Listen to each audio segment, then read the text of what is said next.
नमस्कार, मैं हूं आपके साथ मयंक मिश्रा। आज 15 तारीख है। पिछले 12 घंटे के अंदर ईरान, अमेरिका, इजराइल से जुड़े सारे अपडेट्स हम आपको देंगे। लेकिन उसके पहले एक छोटा सा जिक्र मैं करना चाहूँगा। आज मुझे अचानक जो है वो मुंगेरी लाल के हसीन सपने, एक सीरियल आया करता था टीवी पे, हम उसे देखा करते थे। छोटे थे हम लोग तो वो सीरियल देखते थे। उसमें मुंगेरी लाल जो होता वो रोज़ एक सपना देखता और उसमें सपने में बड़ी अच्छी अच्छी चीज़ें देख रहा होता, बड़ा खुश हो रहा होता। लेकिन आखिरी में जब सीरियल ख़त्म होने वाला होता तो कोई आके मुंगेरी लाल को उठा जाता, उसे जगा देता और मुंगेरी लाल को अचानक महसूस होता कि भाई मैं जो देख रहा था वो तो ख्वाब था, हकीकत नहीं, और मैं सपने में ही अच्छी अच्छी बातें देख रहा था। और मुंगेरी लाल जो है वो आखिरी में जाग जाता। तो अब ये विचार कैसे, आज मुझे क्यों इतने पुराने सीरियल की याद आई? हो सकता है वो एक मैंने बयान पढ़ा डोनाल्ड ट्रंप का, उसमें वो कह रहे हैं कि मैं जल्दी ही हॉर्मूज को अमेरिका का हिस्सा बनाने जा रहा हूँ। यानी मैं अमेरिका की टेरिटरी घोषित करने जा रहा हूँ हॉर्मूज को मैं अमेरिका में मिलाने वाला हूँ। इस तरह का बयान आया उनका। Trump says he will make strait of Hormuz a US territory pretty soon. मैं जल्दी हॉर्मूज को जो है अमेरिका की टेरिटरी बना दूंगा। और उसके साथ उन्होंने ये भी कहा कि हम ईरान के खिलाफ जो है अब तक का सबसे बड़ा इकोनॉमिक ब्लॉकेड करने जा रहे हैं और ईरान के खिलाफ आर्थिक जो प्रतिबंध हैं वो सबसे स्ट्रांग होंगे और जो ब्लॉकेड है इकोनॉमिक, कोई जहाज़ अंदर नहीं जाने देंगे। ईरान की इकॉनमी को जो है हम बुरी तरह से दबाव में ले आएंगे। इस तरह के बयान उनकी तरफ से आए। तो अब ये जो बयान है कि हॉर्मूज को लेकर जो डोनाल्ड ट्रंप ने कहा, उसको लेकर फिर ईरान की तरफ से जवाब भी आ गया। ईरान की तरफ से जो ईरान के डिप्टी फॉरेन मिनिस्टर हैं काजिम गरीबाबादी साहब, उनकी तरफ से उन्होंने कहा कि हॉर्मूज ईरान का था, ईरान का है और ईरान का ही रहेगा। बात नंबर 1। और बात नंबर 2, उन्होंने ये भी कह दिया कि ईरान की सेनाएं तब तक हॉर्मूज को ब्लॉक करके खड़ी रहेंगी जब तक अमेरिका यहाँ से अपनी सेना लेकर वापस नहीं चला जाता। तो ईरान की तरफ से ये जो ख्वाब देख रहे हैं डोनाल्ड ट्रंप, तो ईरान ने अचानक जगा दिया उन्हें कि होश में आ जाओ, नींद से जाग जाओ और देख लो कि आप क्या कह रहे हो। तो ये हॉर्मूज को लेकर आज बड़ा सोशल मीडिया में सब जगह ट्रेंड हो रहा है बयान, जिसमें डोनाल्ड ट्रंप कह रहे हैं कि मैं हॉर्मूज को हिस्सा बना दूंगा। हकीकत क्या है? हकीकत सुन लीजिए जरा। हकीकत क्या है? यूएई के एक और जहाज़ को ईरान ने ओमान के पास ठोक दिया है। वो जहाज़ तबाह हो गया है। 2 जहाज़ जो परसों तबाह हुए थे वो एक अलग बात है। जो परसों जो 2 जहाज तबाह किए गए यूएई के, वो अलग बात थी। ये लेटेस्ट हमला है, नया हमला है। Tension in the straight of Hormuz have escalated again after the United Arab Emirates state owned oil company ADNOC reported that one of its vessel came under attack while transiting the strategic waterway on August 14। 14 तारीख की रात को UAE का एक जहाज़ जो कि Oman के पास से गुजर रहा था, उसके ऊपर हमला होता है और उसको जो है जहाज़ को तबाह कर दिया जाता है। यानी ये यूएई के जहाज़ के ऊपर, अगर हम पिछले बात करें 48 घंटे की, तो ये चौथा जहाज़ है यूएई का जिस पर हमले की खबरें हैं। उसमें एक जहाज़ तो बहुत ही, जो पहला हमला हुआ था जहाज़ में, उस पर 4 बैलिस्टिक मिसाइल्स दागी, 4 missiles, anti ship missiles, ballistic नहीं, एंटी शिप मिसाइल्स दागी गई थी। और वो जहाज़ पे इतनी भयंकर आग लगी थी कि अमेरिका की नेवी जो है वो किनारे पर खड़े होकर सिर्फ देखती रह गई कि क्या हो रहा है।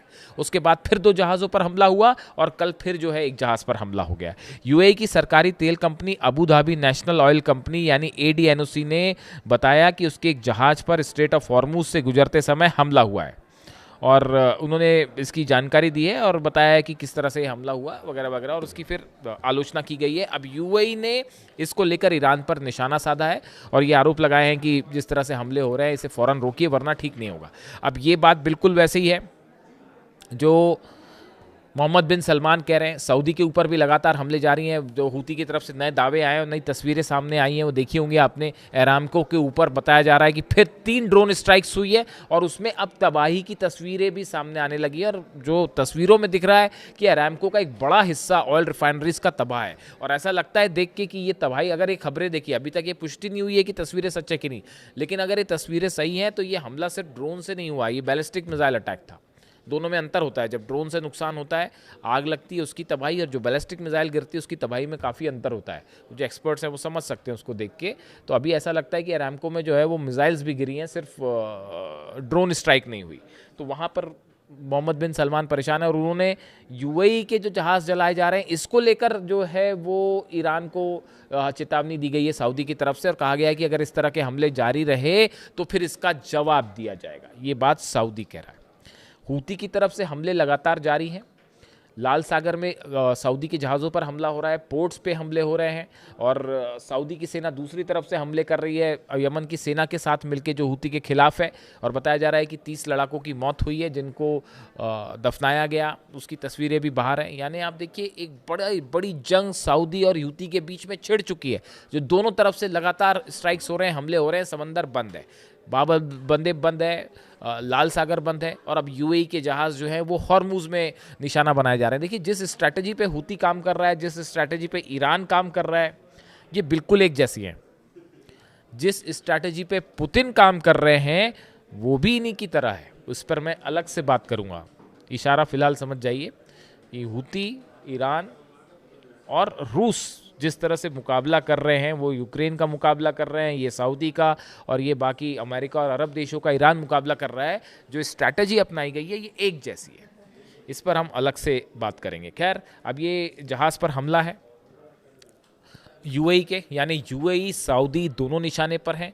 वहाँ पर खबरें आ रही हैं कि देशों की सेना बनाने की जो प्रक्रिया है वो शुरू हो गई है, उसे तेज कर दिया गया है, और कई देशों की सेना जो है वो जल्दी ही आपको एक फॉर्मेशन के रूप में दिख सकती है, समंदर में देखी जा सकती है, जिस तरह से सऊदी पर हमले हो रहे हैं। इसके अलावा देखिए एक और अहम खबर अब्राहम लिंकन को लेकर है, जो वो खबरें आई, जिस तरह से आपने देखा कि अब्राहम लिंकन में जो है वो सुसाइड्स की खबरें आई, अब्राहम लिंकन में जो है वो फौजी आपस में भिड़ गए, अमेरिकी फ़ौज आपस में भिड़ गई, हाथापाई हुई और चाकू चले, उसमें कई लोगों की मौत की खबरें आई। बताया जा रहा है कि वहाँ खाना नहीं है, उस पर पीने का पानी नहीं है, साफ़ सफाई के इंतजाम नहीं है, इस तरह के तमाम खबरें आई। अब उसको लेकर अमेरिका में अच्छा खासा घमासान छिड़ा हुआ है। अब देखिए ये किसी को भी लग सकता है कि भाई अब्राहम लिंकन इतना बड़ा एयरक्राफ्ट कैरियर है, 5000 लोग हैं उसमें, तो उसमें इतने हालात बिगड़ कैसे गए, हालात इतने ख़राब कैसे हुए। देखिए नॉर्मल खबरें आपको मिल जाएंगी कि भाई अब्राहम लिंकन में हालात ख़राब हैं, सैनिक कह रहे हैं हमें वापस भेज दीजिए वरना हम सुसाइड कर लेंगे और हम ईरान के खिलाफ नहीं लड़ना चाहते, इस तरह के बयान। लेकिन सवाल ये होता है किसी भी खबर के पीछे कि ये सिचुएशन आखिर आई कैसे। इस सिचुएशन आने की सबसे बड़ी वजह 2 सेंटर्स ऐसे हैं। एक तो बहरीन, जहाँ पे 5वीं फ्लीट का 5th फ्लीट का ऑफिस है, 5वां बेड़ा है अमेरिका का, ये जगह, और दूसरा फुजेरा, यूएई का फुजेरा। ये 2 जगह ऐसी हैं, फुजेरा पोर्ट से और बहरीन में 5वें बेड़े का जो हेडक्वार्टर है, यहाँ से जितने अमेरिका के जंगी जहाज़ अरब सागर में, हिंद महासागर में या हॉर्मुज़ के आसपास होते हैं, उनको खाने पीने का सामान पहुंचाना, रसद पहुंचाना, हथियार पहुंचाना, जो भी लॉजिस्टिक सपोर्ट है वो सब पहुंचाने का काम ये 2 जगह से होता था, बहरीन के 5वें बेड़े के ऑफिस से और दूसरा फुजेरा पोर्ट से। अब हुआ क्या, ईरान ने इतनी बैलिस्टिक मिसाइल मारी हैं कि बहरीन का 5वां फ्लीट पूरी तरह से तबाह है। वहाँ पर किसी और की मदद तो छोड़िए, अपनी खुद की मदद नहीं कर पा रहे हैं वो। रनवे तबाह है, जो अलग अलग हैंगर्स थे वो तबाह हो गए, फ्यूल स्टेशंस थे वो तबाह हो गए, जो साजो सामान रखा हुआ था भाई जो आप भेजोगे सैनिकों के लिए, वो सबके सब जला दिया गया बहरीन में। वैसे ही हाल फुजेरा का है। फुजेरा के ऊपर इतनी ज़्यादा स्ट्राइक्स हुई हैं कि वहाँ पर जो है अब वो इस हालत में नहीं है कि वहाँ से जो है अमेरिका के सैनिकों की मदद के लिए कोई बैकअप प्लान तैयार हो या कोई बैकअप वहाँ से भेजा जा सके। यानी ये दोनों मुख्य जगह थी, ये दोनों को पैरालाइज कर दिया गया, बहरीन के 5th फ्लीट के ऑफिस को और फुजेरा पोर्ट पर जो अमेरिका की सेना से संबंधित मिशन चलते थे। इसका नतीजा क्या हुआ, इसका नतीजा यह हुआ कि अमेरिकन फोर्सेस ने अपना हब जो है वो डिएगो गार्सिया को बना लिया। अब जो मदद भेजी जाती है वो डिएगो गार्सिया से भेजी जाती है, या जो सामान साजो सामान है वो डिएगो गार्सिया भेज दिया गया है, वहाँ से चीज़ें मैनेज होगी। अब उसका डिस्टेंस है करीब 3,500 से 4,000 किलोमीटर। तो जो चीज़ फुजेरा से सप्लाई आसानी से हो जा रही थी, बहरीन से आसानी से सप्लाई हो जा रही थी, अब 4,000 किलोमीटर से कोई चीज़ अगर सप्लाई होगी तो उसमें वक्त तो लगेगा ही और वो सही समय पर नहीं पहुँच पाएगी। इसीलिए हालात, और दूसरी तरफ से ईरान ने ब्लॉकेड किया हुआ है, अबू मेहदी मिसाइल्स फायर कर रहे हैं, अंडर वाटर ड्रोन फायर कर रहे हैं, जहाज़ों का हाल क्या आप देख लीजिए। तो ऐसी सिचुएशन में अब्राहम लिंकन को लेकर जो खबरें चल रही थी उसमें काफ़ी हद तक खबरें सही पाई गई हैं, जैसे ईरान के दावे थे, और यही वजह है कि अब्राहम लिंकन को अब वापस भेजा जा रहा है और जॉर्ज डब्ल्यू बुश जो नया दूसरा जो एयरक्राफ्ट कैरियर है वो उसकी जगह लेगा। यानी आप देखिए पूरे अरब में ईरान के पास हॉर्मूज में, बाबल मंदेब में, लाल सागर में, आप जहाँ भी देखें वहाँ पर जो खबरें आ रही हैं आप उनका नेचर देखिए। वो खबरें इसी तरह की हैं, अरब देशों के जहाज़ जल रहे हैं, सऊदी का जहाज़ जल गया, यूएई का जहाज़ जल गया, ऑयल टैंकर पर हमले हो गए, अमेरिका जो है उसको अब्राहम लिंकन वापस भेजना पड़ गया, अमेरिका के सैनिकों के मारे जाने की खबर है, अमेरिका के ड्रोन गिर रहे हैं, MQ-9 रिपर ड्रोन को फिर ठोक दिया ईरान ने। वो ईरान के अंदर प्रवेश कर रहा था, एंटर ईरान की टेरिटरी में, आसमान में था। ईरान ने अपना नया डिफेंस सिस्टम मारा और MQ-9 रिपर ड्रोन, अरबों रुपए कीमत है जिसकी, वो तबाह कर दिया गया। तो आप खबरों का नेचर देखिए, सच अपने आप समझ आ जाता है। आप खबरें देखिए, अमेरिका के ड्रोन तबाह, सैनिक सुसाइड कर रहे हैं, सैनिक कह रहे हैं कि साहब हम नहीं लड़ेंगे, इस तरह की जो तमाम खबरें, इनका नेचर ये बता रहा है कि ये जंग ईरान जीत चुका है। ट्रंप और उनकी सेना बुरी तरह से पिटी है हॉर्मूज में और ईरान के साथ जंग में, ऐसा तमाम लोगों की राय है। अब बस सवाल ये है कि डोनाल्ड ट्रंप आखिर कब मानेंगे।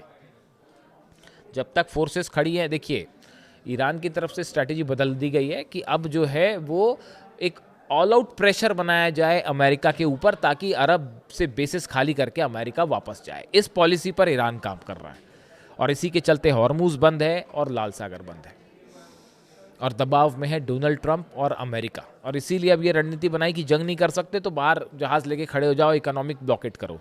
इकोनॉमिक ब्लॉकेट वाली बात आई ही ऐसे क्योंकि मिलिट्री जंग में जो है वो ईरान भारी पड़ गया, इसीलिए ब्लॉकेट वाली खबर है। फिलहाल हॉर्मूज बंद है, लाल सागर बंद है, ज़बरदस्त जंग चल रही है हूती और सऊदी के बीच।